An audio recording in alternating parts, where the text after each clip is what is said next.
ಜಂಟಿ ಅಧಿವೇಶನ ಉದ್ದೇಶಿಸಿ ಮಾತನಾಡೋದು ರಾಜ್ಯಪಾಲರ ಕರ್ತವ್ಯ ಆಗಿತ್ತು. ಆರ್ಟಿಕಲ್ 176 ಮತ್ತು 163 ಇದರ ಉಲ್ಲಂಘನೆಯಾಗಿದೆ. ರಾಜ್ಯಪಾಲರು ಅವರು ತಯಾರು ಮಾಡಿದಂಥ ಭಾಷಣವನ್ನು ಓದುವಂತಿಲ್ಲ. ಕ್ಯಾಬಿನೆಟ್ ರೆಡಿ ಮಾಡಿದಂಥ ಭಾಷಣವನ್ನು ಅವರು ಓದಬೇಕಿತ್ತು, ಆದರೆ ಅದನ್ನು ಅವರು ಓದಿಲ್ಲ. ಇದು ಸಂವಿಧಾನ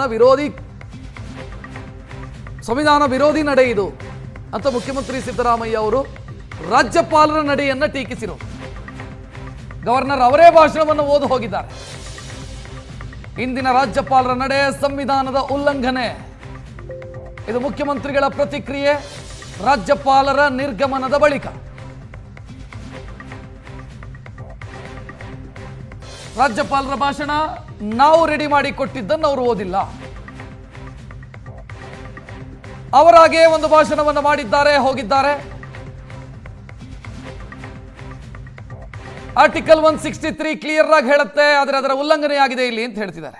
ರಾಜ್ಯಪಾಲರು ಸ್ವತಃ RSS, ಮೋಹನ್ ಭಾಗವತ್, ನರೇಂದ್ರ ಮೋದಿ, ಅಮಿತ್ ಶಾ ಅವರ ನಿರ್ದೇಶನದ ಮೇಲೆ ಕರ್ನಾಟಕ ರಾಜ್ಯಕ್ಕೆ ಅಪಮಾನ ಮಾಡ್ತಕ್ಕಂಥ ಕೆಲಸವನ್ನು ಮಾಡಿದ್ದಾರೆ.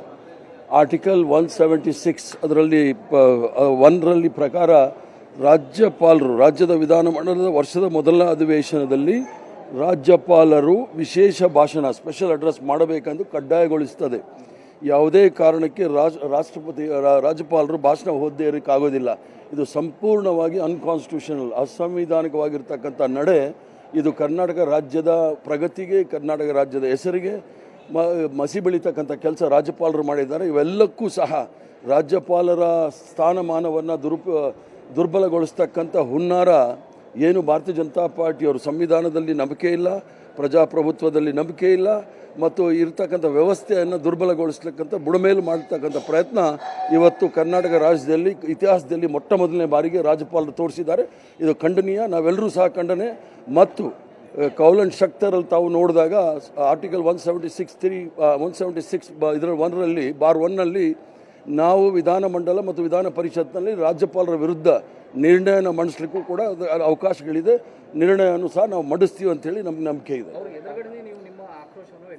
ಅಲ್ಲ, ಅವ್ರ ಎದುರುಗಡೆ ನಾನು ಹೇಳಲೇಬೇಕಾಯ್ತಲ್ಲ. ಕರ್ನಾಟಕ ರಾಜ್ಯದಲ್ಲಿ ಈ ಥರ ಅಸಂವಿಧಾನಿಕವಾದ ಕಾರ್ಯತತ್ವಗಳನ್ನು ಮಾಡಲಿಕ್ಕೆ ಆಗೋದಿಲ್ಲ. ಈ ಕರ್ನಾಟಕ ರಾಜ್ಯ ಲಾ ಅಬೈಡಿಂಗ್ ಸ್ಟೇಟ್. ಇದು ಕರ್ನಾಟಕ ರಾಜ್ಯದಲ್ಲಿ ಎಲ್ಲರೂ ಸಹ ನೆಲದ ಕಾನೂನನ್ನು ಗೌರವ ಕೊಡ್ತಕ್ಕಂಥವ್ರು. ಅದಕ್ಕೆ ಅಪಮಾನ ಮಾಡಿದಾಗ ನಾನು ಪ್ರೊಟೆಸ್ಟ್ ಮಾಡಬೇಕಾಗುತ್ತೆ, ಅದನ್ನು ಮಾಡಿದ್ದೀನಿ. ಮತ್ತು ಹಾಂ, ಭದ್ರತಾ ಪಡೆಯವರೆಲ್ಲ ಎಲ್ಲ ನಂದು ಎಲ್ಲ ಕಂಪ್ಲೀಟ್ ಹಾಕಿದ್ದಾರೆ. ಭಾರತೀಯ ಜನತಾ ಪಾರ್ಟಿಯ ಶಾಸಕರು ಇವೆಲ್ಲ ಸೇರಿ